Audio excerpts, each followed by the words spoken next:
Louis was born a year later.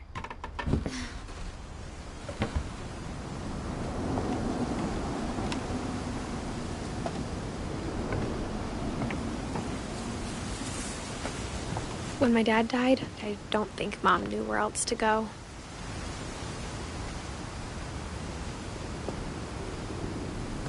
I'm sure Edie was happy to have her back.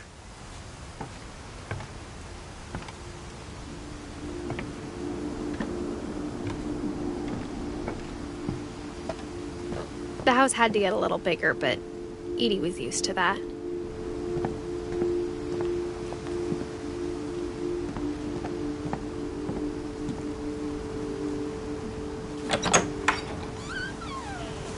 And for a while, things were good. Almost normal.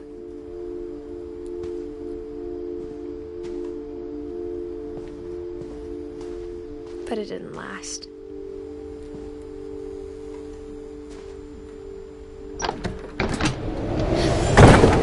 The beginning of the end was Milton's 10th birthday, when Edie gave him a castle.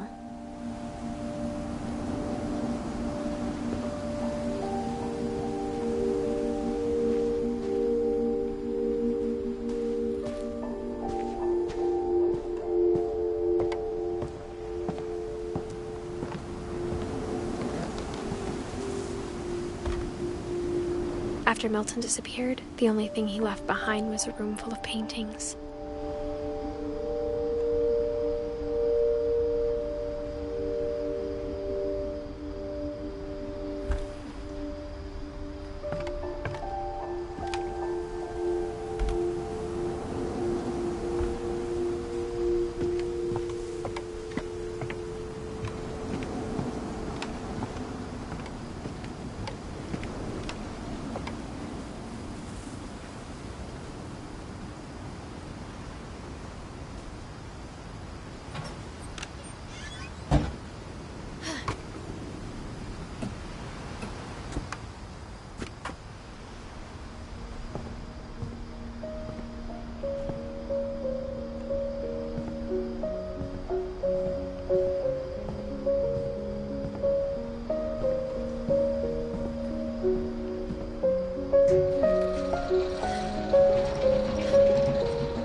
Milton Finch in The Magic Paintbrush.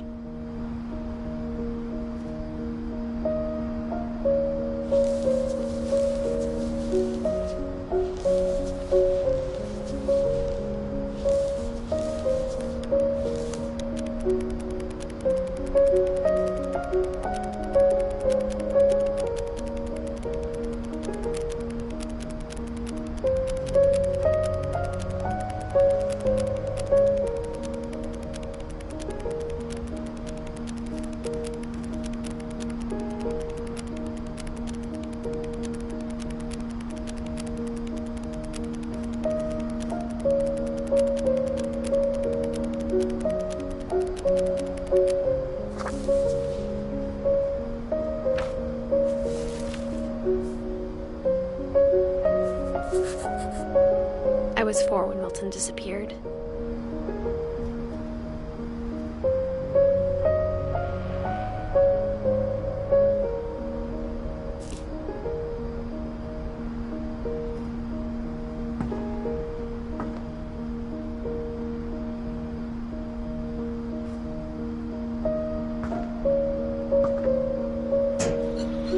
Mom spent months searching for my brother.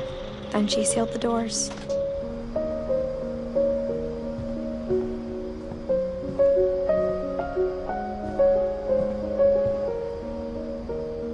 Whatever Milton had found in the house, Mom didn't want it getting out.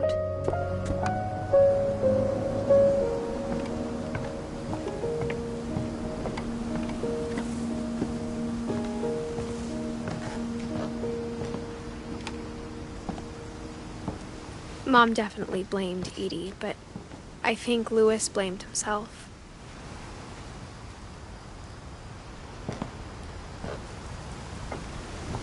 after he graduated, he just spent more and more time in his room. Until Mom got him a job at the cannery.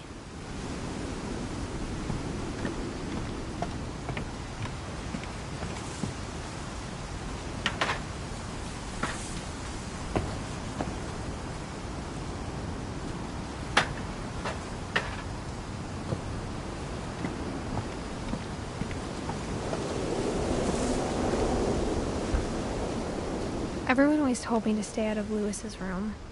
Except Lewis.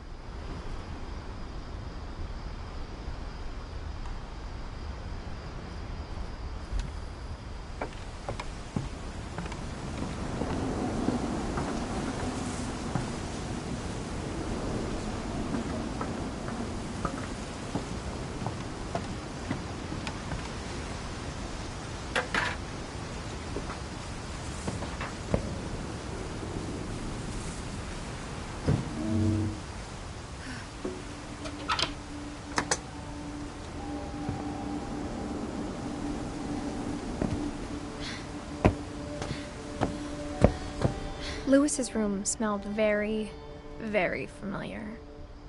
That part of him lived on.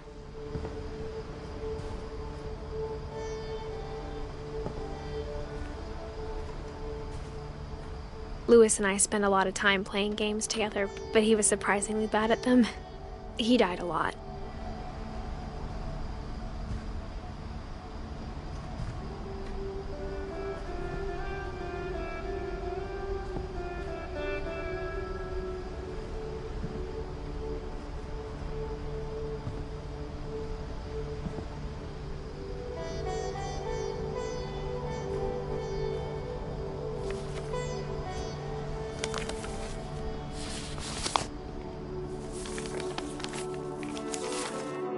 Dear Mrs. Finch, as Lewis's psychiatrist, I can understand your desire for an explanation. As I see it, the trouble began in January, shortly after we convinced your son to seek treatment for substance abuse. Newly sober, I believe Lewis first noticed the monotony of his daily life.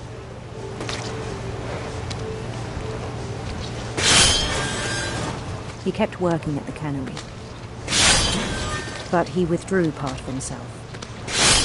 In our sessions, I saw the same behavior. His mind began to wander. I asked him to describe it. He said he started small, imagining a labyrinth.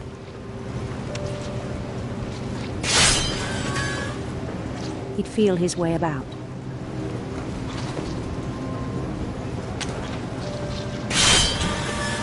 Then something moved. Bats.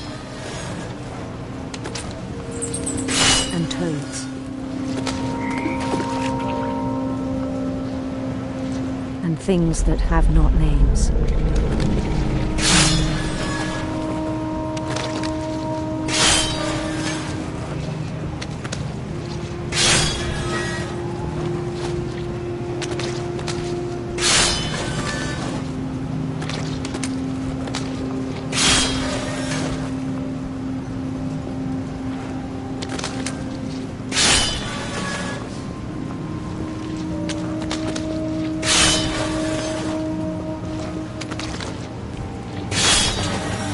He knew it was all in his head.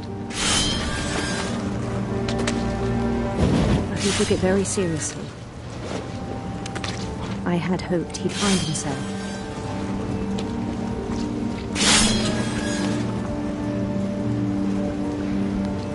But he found something more.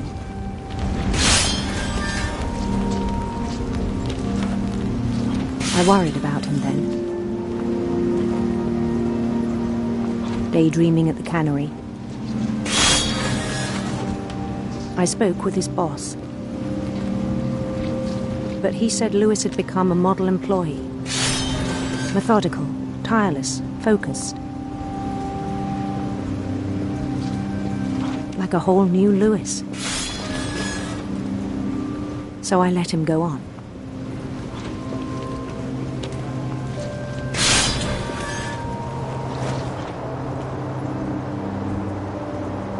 I even encouraged him.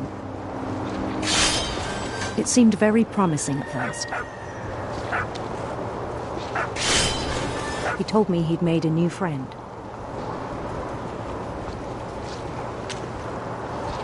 On the edge of a city he named Lewis Topia.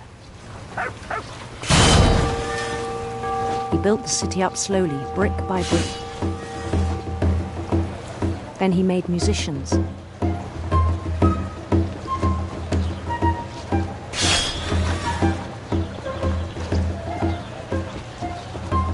And songs for them to play.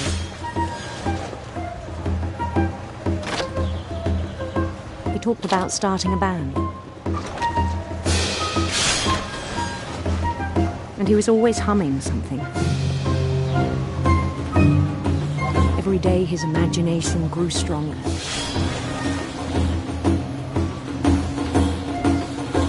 He no longer spoke at the cannery.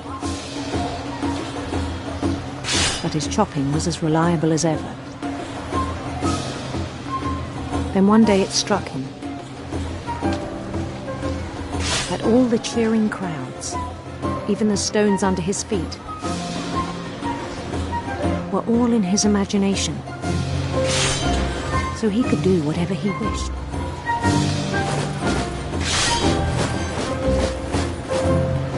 He held an election for mayor. And he won. They begged him to stay, but his mind was already wandering. It became a game for him.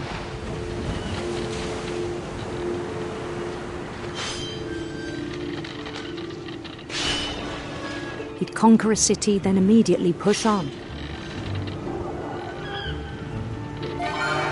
New Louisville.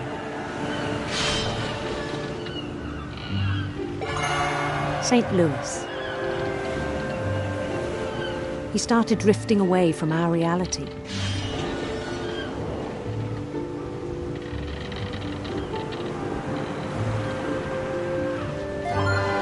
Minneapolis, until one day he forgot to go home from the cannery.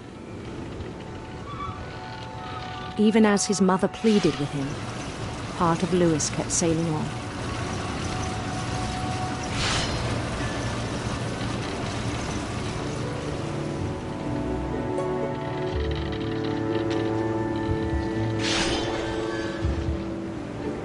In Louisburg, he heard rumors of a handsome queen.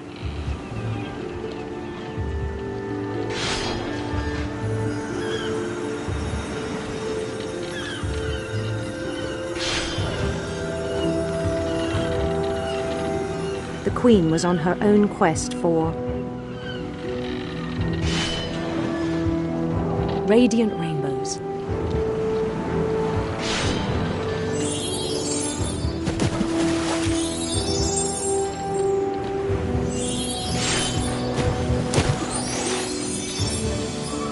He followed the sound of her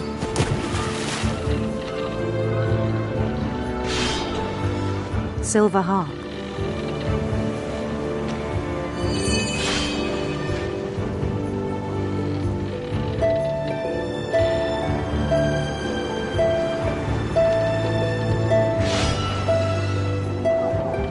His chase led him to a golden palace east of the sun and west of the moon. Even then, his logic remained sound.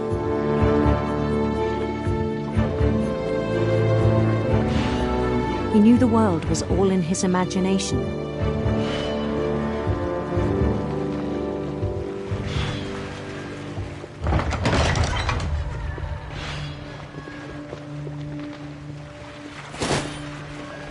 But he was so proud of having created it.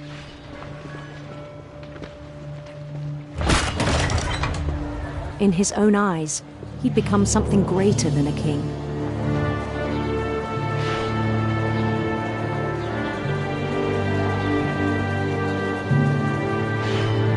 For someone who'd never known success in the real world, I think it was overwhelming. And then it struck him that that the real Lewis was not the one chopping salmon, but the one climbing the steps of a golden palace.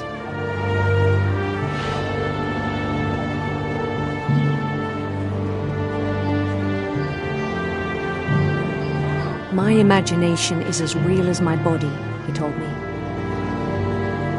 It was hard to argue with him.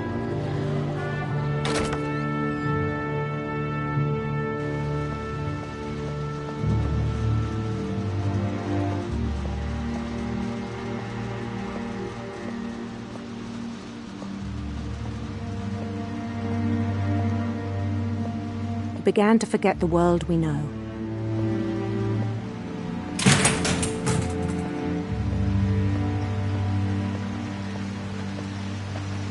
I think it pained him to remember Lewis, the cannery worker.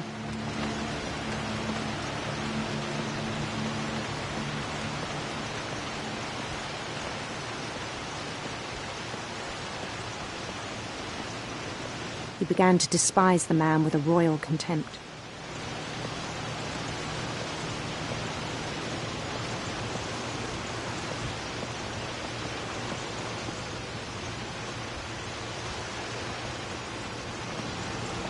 I still thought I could save him. Even after he said he was being crowned king over all the lands of wonder.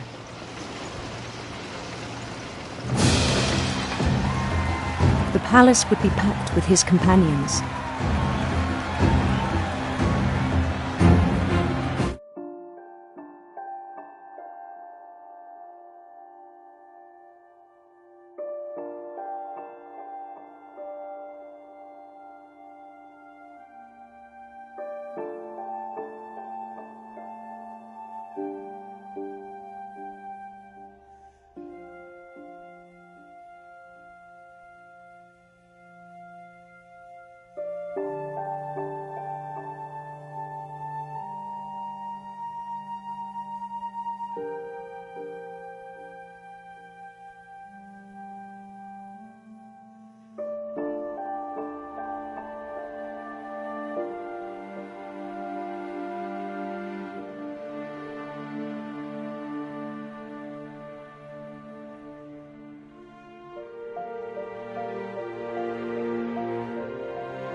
including the wise Calico who'd insisted on inviting me.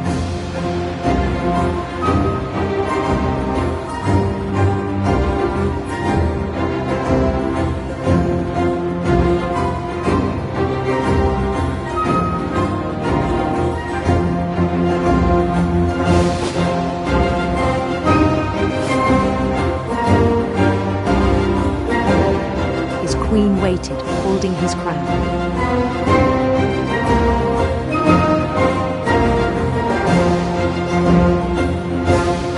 There was only one thing left to do.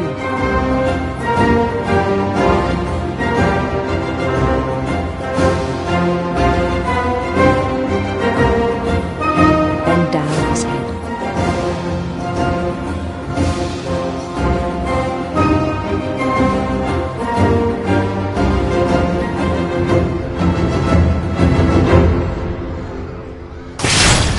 And the rest I think you know.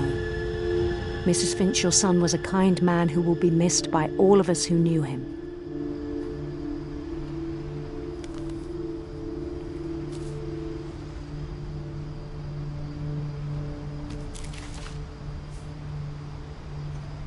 My brother was really cool. I wish you could have met him.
On the way back from Lewis's funeral, my mom told me to start packing. She waited until the day before we left to tell Edie. I'm not sure if she wanted to make it easier or harder.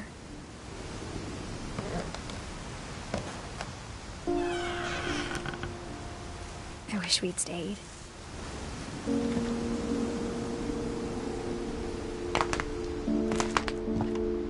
But I understand why we left.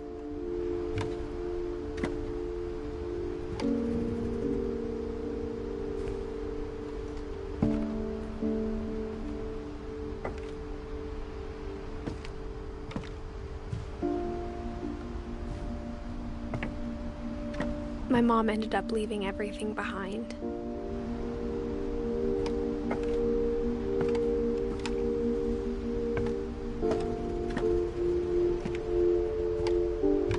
What happened that night had been coming for a long time. Maybe it should have come sooner.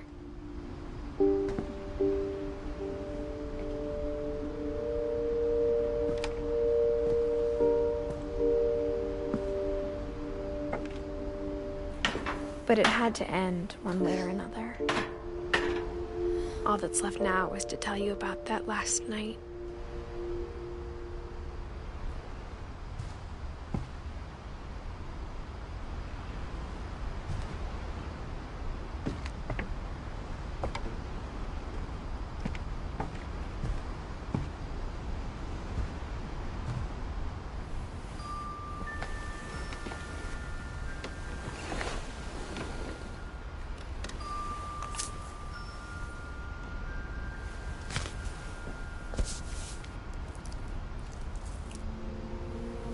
That whole last day, Edie just watched us pack and didn't say a word. Until supper, when she raised her glass and said, "To our final night together, and all our final nights apart." Grandma, you know what I said about alcohol. Some of your medications are very Edith, specific. I left a present for you in the hallway. Why don't you go open it? The grown-ups have to argue now. I'm sorry, you're right. We're all leaving tomorrow. Let's just enjoy our last... I'm not leaving. Edith, you're excused.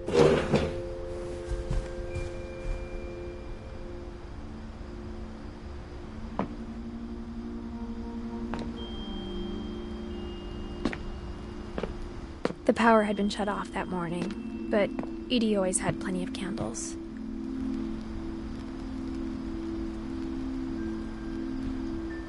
When my mom sealed the library, I don't think she knew about the other entrance.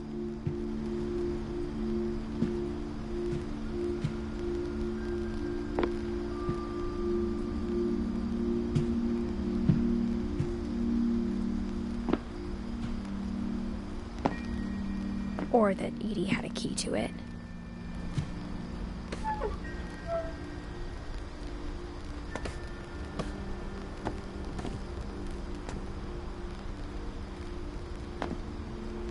That thing you're afraid of isn't going to end when you leave the house.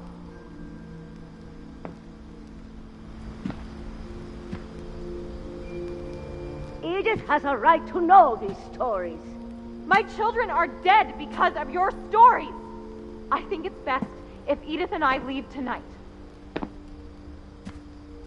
We'll have the nursing home send a van for you in the morning, okay?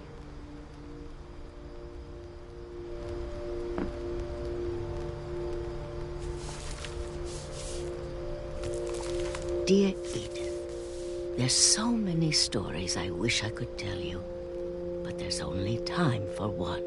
This is about what happened on the night you were born. That night, the tide went way, way out.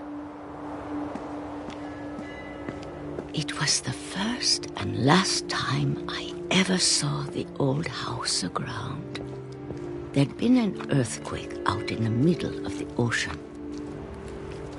They called it the lowest tide in 1,000 years. God, it smelled awful. You know, I've seen that house every day of my life.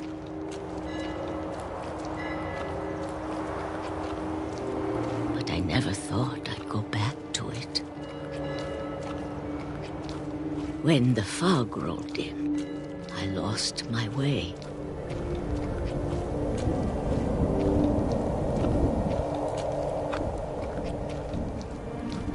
I got turned around.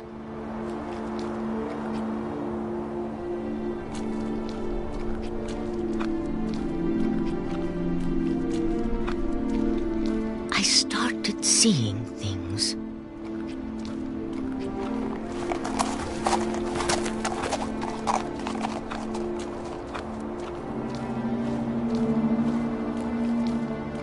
Things I'd forgotten had ever existed.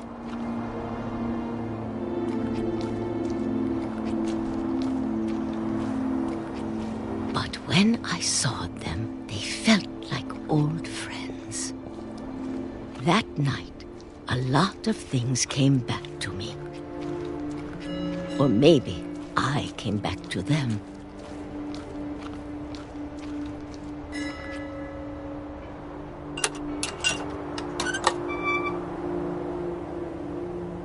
Things I can't explain, but that I need you to try and... Edith, what are you doing in here? It's mine! Edith! Mom, you're gonna rip it! Let go! I kicked and screamed, but Mom dragged me to the car. I never saw Great-Grandma Edie again. The next morning, the van came to pick her up, but she was already gone. After that, we moved around a lot.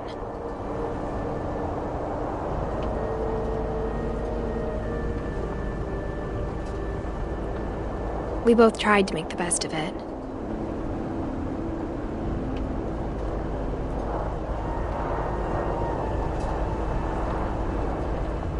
A few years went by.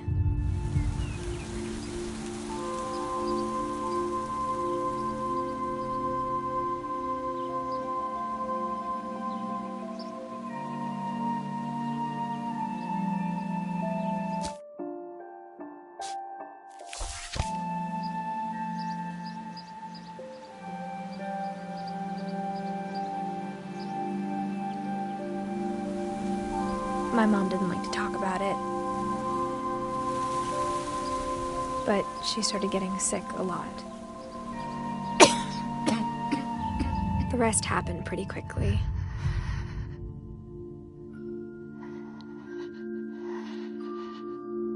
She got better for a while,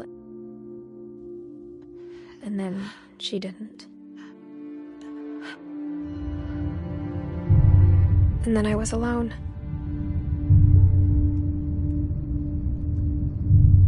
The last Finch left alive.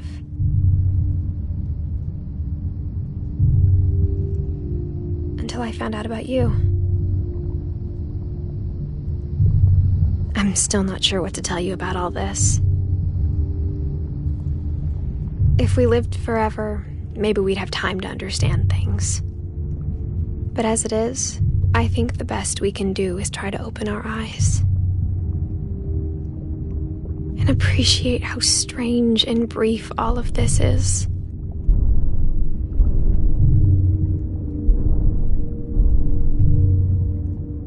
This journal was supposed to be for you. But now I hope you'll never see it. I just want to meet you and tell you all these stories myself. But I guess if you're reading this now, things didn't work out that way.